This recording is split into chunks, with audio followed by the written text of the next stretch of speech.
Hi, I'm Carl Moellernig, and I want to welcome you to another edition of Quantum Leaps for Leaders. Let me ask you a question. How do you get a good return from your leadership? Wow, that's a pretty broad question, isn't it? Well, let me narrow it down a little bit.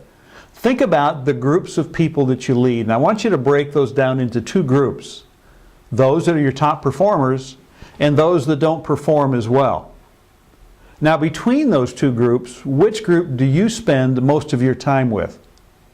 If you're like most leaders, it's a lot easier to invest your time with your top performers because, after all, they're like-minded. They're carrying the freight. They're getting the job done. So those are the ones we tend to invest in and try to grow them more. But how much of an increase can you really bring overall to the organization by investing in those that are already your top leaders? See, I would say not much. Probably incremental, small incremental increases of productivity will result. What about the other group? Well, there's a biblical principle. In fact, let me read it to you that says this. We're to warn the idle, encourage the timid, help the weak, and be patient with everyone. Be real honest, that doesn't sound like the kind of people that I want to spend a lot of time with.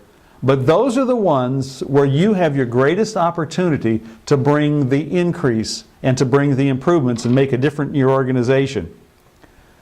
See, my preference, honestly, as I said before, is to work with top performers because it's easier. Working with those that I just read the biblical principle about, the ones that need to be helped and warned and encouraged, are much more difficult. But what happens if I warn someone who's idle and they become productive? What happens when I help someone who's timid to move out of their comfort zone and to become much more proactive in their work? Do you see how much of an increase you can bring about?